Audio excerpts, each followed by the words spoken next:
The Paddy Power Half Hour on Off the Ball. With Paddy Power, the greatest football partnership since Shearer and Owen. This is the Paddy Power Half Hour on Off the Ball. You can tune into us on our streams and on our social channels at Off the Ball on Twitter, on Facebook, on YouTube, and you can also listen to us on Off the Ball Radio. John Duggan with you, with End the Call and with Kieran Bradley. Soccer men, real football men, guys. Proper football men, John. You know football that. men, not soccer men. Yeah. How are you? Soccer's very American. I'm good, guys. Just remember that our football coverage is brought to you with thanks to Paddy Power. And for more information on responsible gambling, visit dunlewy.net. I'm really excited about the Premier League this weekend. Spurs, Manchester City on Sunday. Liverpool playing at 3 o'clock tomorrow against Wolves. Man United, Wolves. Liverpool, Southampton, isn't it? That's it. I'm getting ahead of myself here. The week that we've had, I suppose the club that's still dominating the headlines and is yours, Manchester United. Bruno Fernandes signing, the League Cup defeat, Ed Woodward, unsavoury scenes around that. But Fernandes, are you excited about it? 47 million. Is he going to add a lot to Old Trafford and what United are about now? Well, he's going to have to. Yeah. Because he's coming into United. And probably in recent memory, the player that had the most expectation on his shoulders has been Bruno Fernandes in the last couple of years. Maybe Di Maria topped that when he came in under Louis van Gaal. And he's being pegged as the saviour, the messiah. He's going to come in and sort out this United midfield, and I don't think it's as simple as that. United still have a lot of issues in the centre midfield without McTominay when he's out injured. Pogba hasn't been fit all year. Fred has been improving, and you have to imagine he's going to bring something to that side, because we saw against Man City, the biggest thing that I saw that was the difference between the two sides was just passing, simple passing, being able to keep the ball. Man City, you saw them when they got the ball. They were passing, moving, they had triangles going everywhere. Every time somebody had the ball, there was another option on. United got the ball and they kicked it straight back to Man City straight away because they didn't have anybody that was brave enough to take the ball. And Bruno Fernandes, from what I've heard, I saw him playing for Portugal a few years ago as well. He is that type of player that he's confident enough that even when the game's going against you, he wants the ball, he'll take the ball and he'll try to create something. Do you think it's a good move for United, or is it a panacea? Is it something that is a positive step? What's your view on this here? Yeah, it's possible. I mean, the problem is that when you look at any of Manchester United's business of late, it seems that there's no real plan in place, as you would see. Is there a plan here? I'm not sure. Well, I mean, Fernandes has been linked at least since he was scouted, I think, at the beginning of last year. So he's obviously been in the mind for quite a while, but United were briefing over the summer that they weren't interested to close United journalists. So there's obviously a bit of kind of question over that.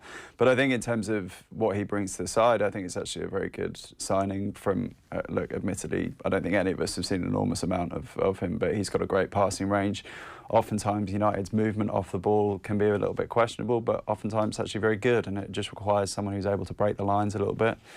United have been looking for both a number 10 and a midfielder that can play kind of on the half turn and take the ball, and as you say, under kind of demand players, get in the right position. So, you know what, it's exciting, and United have a lot of money, so if it doesn't go their way, I'm sure they'll be able to sort it out in the future. 6-5 against Wolves tomorrow in the Premier League is a 5:30 kick-off at Old Trafford. Wolves 12-5, 9-4 the draw. I like Wolves, good exciting footballing team. I love Traore, I love Jimenez.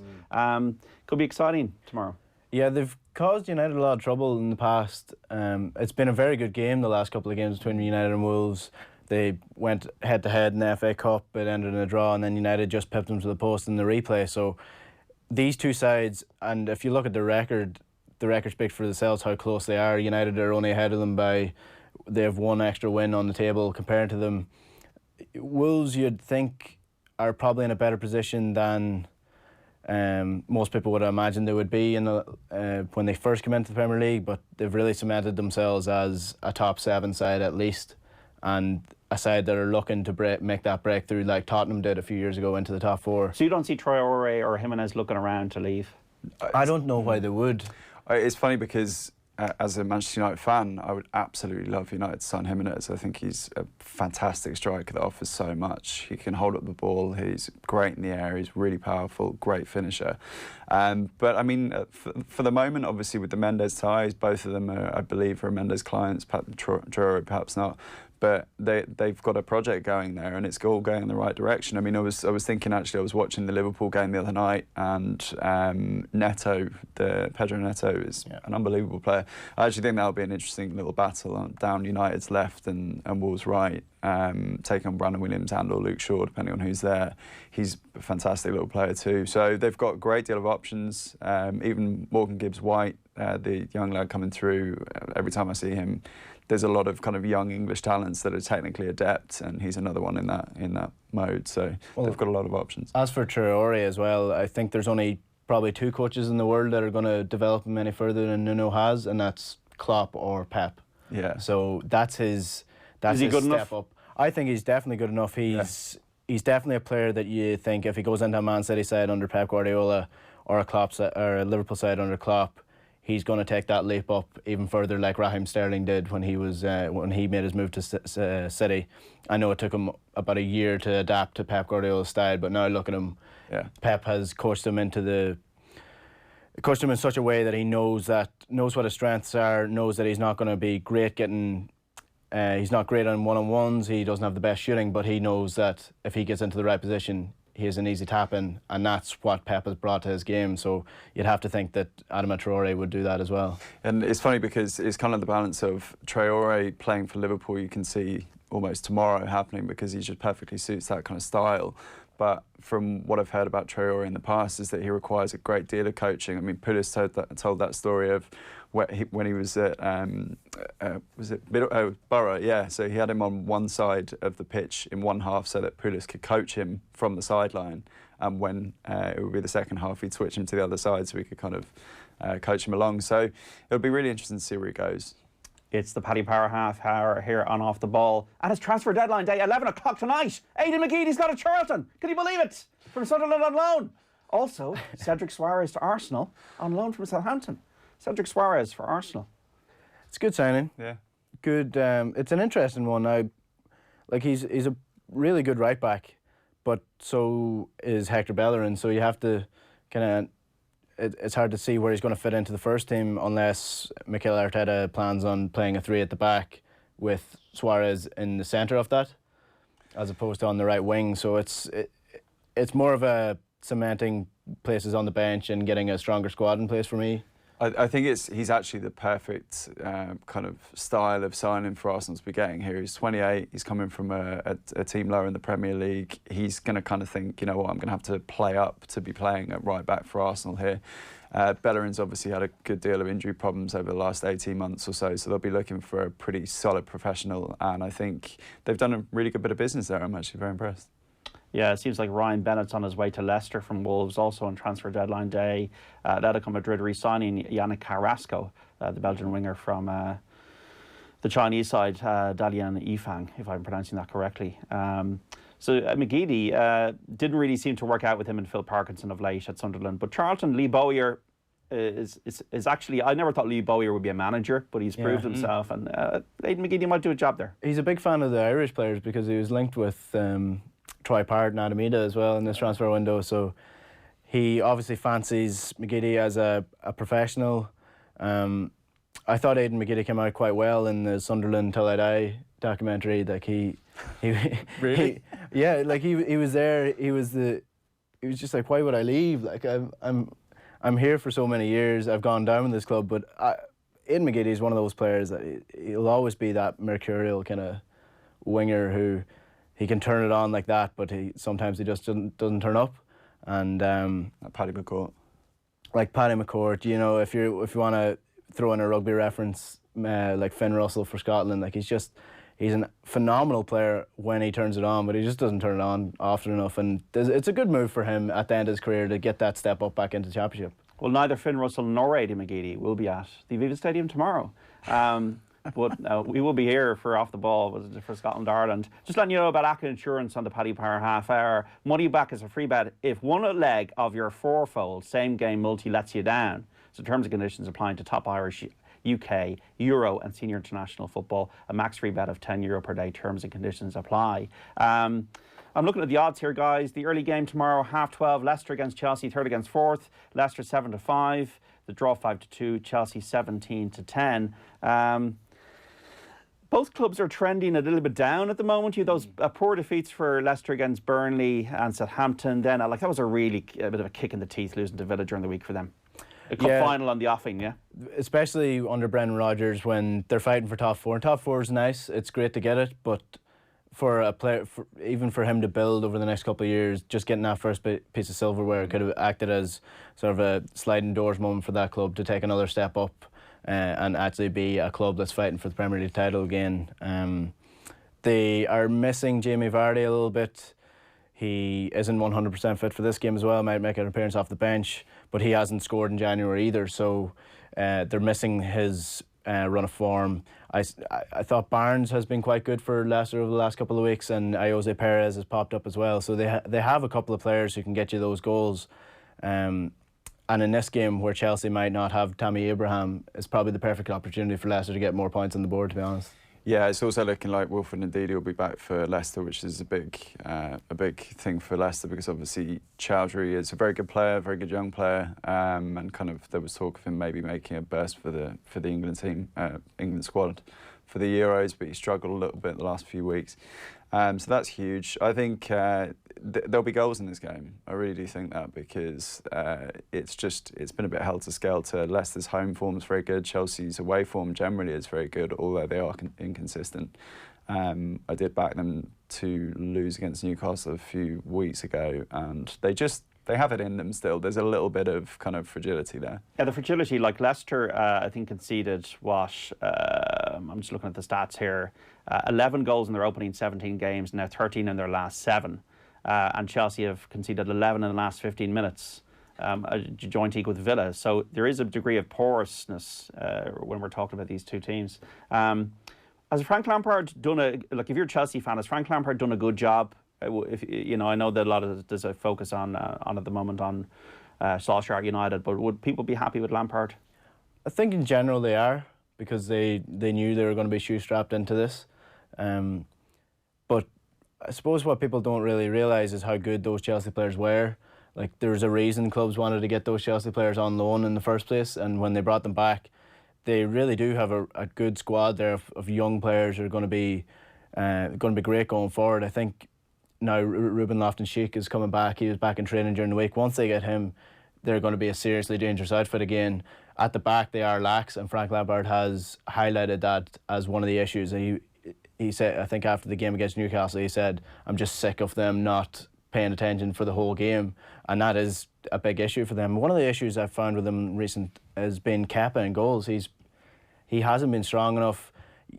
He reminded me of a bit of a young David De Gea coming through when he first signed. Really small frame, not great in the air, but a good shot stopper. So you think he might bulk up over the next couple of years, but he hasn't done that yet, and it's something he's going to need to do, because we saw with the Newcastle goal, that's what happened. He came out and he flapped at it, didn't get a good connection on it, and Newcastle got in for the goal. So that's been an issue for them in the last couple of games, and he needs to get his confidence back. I just wonder actually how much due diligence they did on Kepa beforehand. Now, I'm not presuming they didn't do any, but... Well, I don't think Maurizio Sarri would be happy with it. Well, I'm amazed he stayed at the club in the first place after that. Yeah, I know that was pretty embarrassing all told, but yeah, and Kepa seemed like a little bit of a panic buy given where Courtois was going, and they were kind of backed into that corner. I think with Chelsea more generally, Lampard's been banging the drum about just finishing chances, because they've been creating a lot, but they've been nowhere near clinical enough. And if Abraham's there, it's looking a little less likely. I'm not sure what the exact situation with Giroud is at the moment. Giroud's obviously been making overtures to go either to Inter or Lazio, have been linked today. And they probably won't have someone. Or Tottenham. Could have actually. Oh, really? They could go to Tottenham, yeah. Is that the new William Gallas? He's just going everywhere, all the London clubs. He's the new Piontek. Went to Hertha Berlin. It seems. It's strange. I'm looking at the other odds as well today, folks, for the Premier League tomorrow, the kind of the shoulder games. We'll get on to Liverpool in a minute, and with Manchester City playing Spurs on Sunday. But it's an interesting odd. Bournemouth, even money to beat Aston Villa. Villa 12-5, the away team, and Bournemouth the draw 5-2. I thought Villa's price, given the way they've turned it around in recent weeks, nearly 2.5 to 1 was decent. Yeah, I suppose Bournemouth are lacking confidence, and maybe Eddie Howe's been there too long. Listen to the same voice. I know Callum Wilson's broken his duck, but last time out, I suppose. Well, Bournemouth are one of these sides, though, you don't know how they're going to get on. I suppose the price maybe reflects Aston Villa playing during the week. Yeah. They might be a bit tired and they left a lot out in the field, so it's hard to know where they're going to go. It's going to be a massive game. This is what they call a 9-pointer. A 9-pointer or a 6-pointer. A 12-pointer. Whatever you want to say. Either way, whichever one of these sides is going to be who loses is going to be in serious issues. And Bournemouth look to be selling Joshua King today, whether that's to United or not. Eddie Howe is a little bit sceptical about it. He said he didn't know. It's out of his hands. So that sounds like he's going somewhere. Whether that's United or not, it's another thing. So if they sell him, it's another one of their strike force gone. But defensively is where they have their issues. So if Jack Grealish can get in behind that defence, he'll do so. He's the one that got away, not Rice. So Grealish is the one that got away. He's a phenomenal player. I think he's. And he's grown up as well, I think. Yeah, he's a brilliant player. He's completely taken the mantle on at Villa as the main man when they were down in the Championship. I have a few mates who are Villa season ticket holders, and they're just absolutely in love with him. I don't remember a kind of relationship like that with Villa fans for quite a while. But he's like a street footballer. He's like a footballer back to the past that creates a creative player. Everything is. We have a lot of brilliant players in the Premier League, but they're all machines. Yeah, this guy's got a bit of. He's a bit mercurial. His close control's amazing. Like he just goes on these mazes, fantastic. And I actually think that if we're looking at the price for Villa, you can either look at the Villa midweek game in that they'll be a bit tired, or they'll just be on a high. And I just think actually that's the kind of atmosphere that Grealish will flourish in. So I fancy Grealish actually to get a goal. You just don't want it to be a season where Aston Villa get to a League Cup final and they're relegated. Yeah. Because it doesn't matter. Like they have a tough game against Man City, they're probably not going to win it. And getting to a cup final it means nothing if you go back into the Championship. Well, you know how hard it is to get to the Championship at Leeds. The way they've taken years to get, they're still not up. The other games, the shoulder games tomorrow: Crystal Palace 21-10 against Sheffield United. Sheffield United 6-4. The draw 2-1. Newcastle against Norwich. Steve Bruce used to play for Norwich. 5-4 Newcastle. And Norwich 23-10. 23-10 the draw. Got a little bit of Newcastle at the moment. I love their character. I mean, like Steve Bruce, I believe we just written them off, and they're going to stay up. Yeah, they are, and I think this game particularly, Norwich are. Well, they're consistently bad, but they're inconsistent, let's say, and they're missing now Cantwell and Buendia, who I would say are their two, most prolific players outside of Pukki. So that's looking like very bad news for them. Newcastle have signed pretty well in the transfer window, I think, as well. Kind of low key, yourself, John, with Danny Rose. Like if he it's actually good that Danny Rose left Spurs. He wasn't happy there. Yeah, and I think that's low key one of the best signings in this transfer window, because they needed a left back, Newcastle, and you're getting a top 4, top 5 left back there in Danny Rose. I know he's probably not in his peak anymore, but he can still do it. He can still do it, and he's still getting up and down that left wing very well. So with him and Matt Ritchie now on that left wing, Newcastle are a decent enough outfit. Especially, I really like Saint-Maximin. He kind of reminds me of Adama Traore a few years ago, because he's so good with the ball, so good at dribbling, but just a little bit lax in his final decision making. So if somebody can get a hand to him and coach him the same way as Adama Traore has been coached, then he could be a great player. Well, the one that interests me is Bentaleb, because he's been another former Spurs boy. Exactly, yeah. Well, that's it. And the shirt's under the thing. It's under the shirt's under. He's kept the bias under wraps today. It'll be interesting to see how that goes, because apparently he's had a lot of disciplinary issues at Schalke. There's been a few suspensions from the club for his behaviour. So hopefully they can get that under wraps, because there's a bit of a player under there as well, and they're low-key putting together a reasonable squad. Was it Bentaleb that didn't turn up for training in the last transfer window? I'm not sure. Top of the mind, I think it may have been. It may not be. West Ham United against Brighton. We're talking about 15 pointers now. We're not even at 6. We're at 15 pointers. Not even. West Ham 6-4. Brighton 9-5. The Dolly Parton bet. West Ham 23-10. I saw Brighton against Palace before Christmas. I went to Selhurst Park. I thought they were very tidy. I liked Aaron Moy. I liked the look of him, but they've struggled in the last few games. West Ham, though, are even worse. Yeah. What has Moyes added since Pellegrini left? I'm not seeing it. Nothing. He's added nothing to the team. It's amazing that he took the job. Like, it was. We're given the job by Sullivan so. Gold. I think it's perfectly understandable. Yeah, well, I know why he took it. You're always going to take a Premier League management job, but I don't know why West Ham give it to him. Yeah. But what's amazing is just this relegation battle, because we've mentioned 3 or 4 games now, And depending on how those results go, it's going to be a completely different situation for that club. Like if West Ham lose, they're going to be in a dogged relegation battle. But if Brighton lose, they're down into the relegation zone now. So I think they're 2 points off the relegation zone at this point, and they're not scoring enough goals despite them playing good football. They're not good enough at the back. So it's going to be a difficult one for Graham Potter to turn that ship around, but this is probably the best game they can get against a West Ham team who are devoid of any confidence. I think West Ham's very toxic at the minute. The fan base is not happy. They're not happy with the owners. Haven't been for a long time. Stadium is a disaster. Is an absolute. I was in the stadium earlier on this season, and it's difficult to get to. It isn't well set up for a new stadium. It's impossible to get in and out because they only have 3 entrances into the stadium, so everyone's going in the same way, and then you're just sitting so far away from the pitch. I thought it was a joke when people were talking about how far away, but you would need your glasses on to watch the game. Yeah, and this is a key game for West Ham because their run of fixtures for the next few games is really, really difficult. They've got the likes of Arsenal, Wolves, etc. So this is a massive one, and to be honest, I don't see them getting anything. They're a club that just keeps on getting relegated. They get relegated a lot, West Ham. They come up, they come down. Well, no, FA Cup is a second division club back in 1980. The Z-Cars game, Watford against Everton. 7-4 Watford, Everton 13-8, 9-4 the draw. You know why I'm calling this a Z-Cars game, don't you? Certainly do. Both teams come out to it. Enda doesn't know what the Z-Cars is or what it could potentially be. You don't know if it's an actual car or... It was a cop TV series in the late 60s, early 70s. And, we'll give them a rendition. It was before my time, I think. They both come, for whatever bizarre reason, they both come out to it. Watford Everton also repeated the 1984 FA Cup final. Once again, Watford struggling. One from bottom, 23 points. Everton, Ancelotti, I just find it like twice European Cup winning manager, and he's ended up at Everton. I think there's going to be money coming into Everton with Moshiri and Usmanov going in there. I wouldn't write Everton off as a club that will be investing more and more. I know they've invested badly the last few years, but when they moved to Bramley Dock and all that, they're a club that I think could be dark horses regarding being around the top 6 and even better than that in a few years' time. Yeah, look, I think they're probably too good to go down this year. Watford?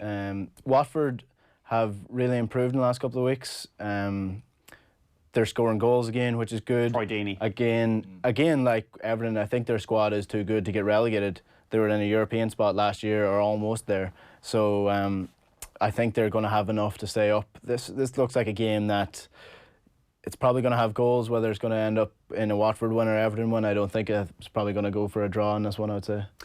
Yeah, my flatmate's a Watford fan. You have a lot of fans with connections. Oh, listen. You got a big Rolodex. Bit of a face around these parts, you know what I mean? No, but I mean, so I've been exposed to a lot of their matches, and even when they were kind of rock bottom, they were better than their league table position was showing. So it's nice to see Pearson injecting a little bit of discipline and belief into the squad. Tomorrow, I think Ismaila Sarr's missing, which is big because he's really started to turn it on since joining from Rennes in the summer. Everton are Everton. They're inconsistent. They are frustrating, unbelievably frustrating for an Everton fan. So I would think that Watford will come out on top narrowly on this. You just don't know which Everton's going to turn up. Is Richarlison an Everton player? Is he a Barcelona player? He's not an 85 million player. I think it's crazy. Is that true? It's still being floated that's the fee that agents involved in newspapers. I did see that recently across the 5 top leagues in Europe that he has been involved in the most goals for a player under the age of 21. Just comes in behind the likes of Mbappe and that. So he does have potential, but 85 million for Richarlison at this point is crazy money. And if you're Tottenham or Everton even, and you're looking to rebuild, like you said, they're looking to spend money. That 85 million could buy a lot of good players. Absolutely, yeah. Especially if they got good scouting. Don't know if Marcel Brands has had the best record. To be generous, they need a striker. They need that 85 million could go out and buy you. Well, St. Tossen didn't work out, did he? No, but they keep buying these strikers that never really work. Like they're buying strikers who are hot and cold. They need to buy one that is like a Jimenez, who's going to do it every single year. A Bob Latchford or a Graham Sharp or a Paul Rideout. Danny Cotti. Exactly. Liverpool, the champions-elect, 9-2 on against Southampton, 11-1, 5-1 the draw at Anfield. Only dropped 2 points all season. How good are this Liverpool team? Excellent. Excellent. Move on. I don't. Yeah. that's probably the. Like, I mean, they're breaking records right left and centre. We were actually discussing last week. Will they get beaten soon? I don't think so. Actually, I was looking through the remainder of their fixtures. There's a couple in there. I think they have Wolves coming up in the next couple of weeks. Sorry, that's gone. I can't see one coming up anytime soon that's making me think about it. Like their home form. That's probably one they'll struggle with. But in the league, they've beaten everyone this year. Yeah. So it's hard to see who's going to beat them. It's not going to be Southampton. I remember the glory days of Liverpool when this was Liverpool A's versus Liverpool B's, and they no longer have to buy players off Southampton because they're that good. That's where they are at the minute. And the gulf between these two sides is going to be vast at the weekend. I know Southampton are in good run of form, but they're missing quite a few players. They missed Vestergaard, Long, Armstrong, who's been brilliant for them in midfield in recent games, is out injured as well. So it's going to be a struggle for Southampton. They're fantastic. I mean, they're just a brilliant side to watch. They've done all this without Fabinho as well, because he was seen as really the fulcrum before he got injured, and it hasn't seemed to have made any difference. And Kenny Cunningham on OTBAM was making the point that actually, and this was before Henderson went into the role, he's like, no, Henderson's better at that job, and he's dropped him back, and he's been fantastic. I think he's a shout for player of the season, to be honest. So we'll see how it goes. I mean, I sincerely hope they go on a run of losing the next 10 games, but I imagine that's probably not going to happen anytime soon. Sunday, we're looking at two matches. Tottenham Hotspur against Manchester City, 4:30 at the new White Hart Lane. Spurs 9-2, that's pretty sorry stuff. Manchester City 2-1 on with Paddy Power, and 7-2 the draw. Have Tottenham got a prayer, a hope in hell? I think they do. At home. Why? At home against Man City. Man City aren't unbelievable this year.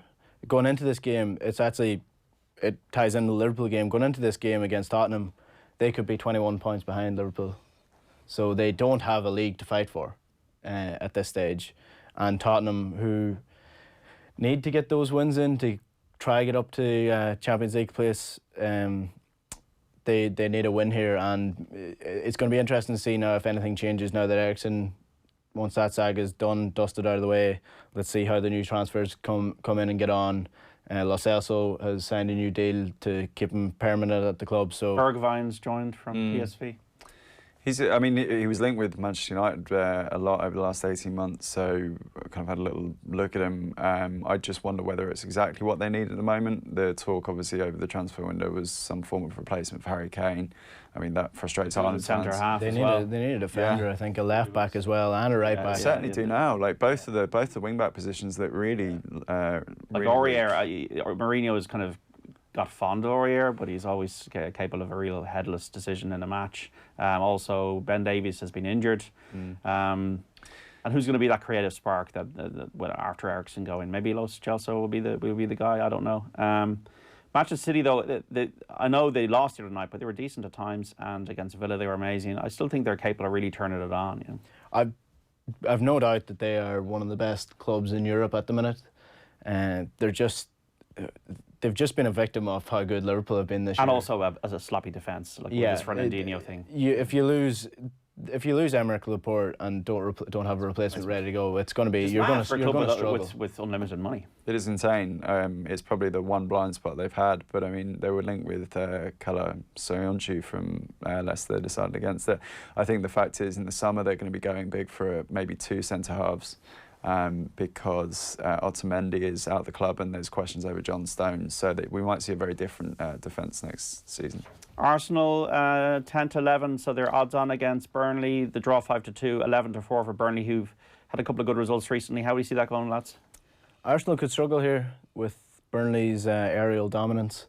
We've said that a couple of times this year and it turns out to be true. Burnley aren't in a great run of form at the minute, so it's going to be a tight one. If I was going, it's the type of game that Arsenal will lose, in my opinion. They don't really have the bottle for it yet, and if Burnley turn it on and bring the game to them like Sean Dyche likes his teams to do, then Arsenal may not be able to cope with them.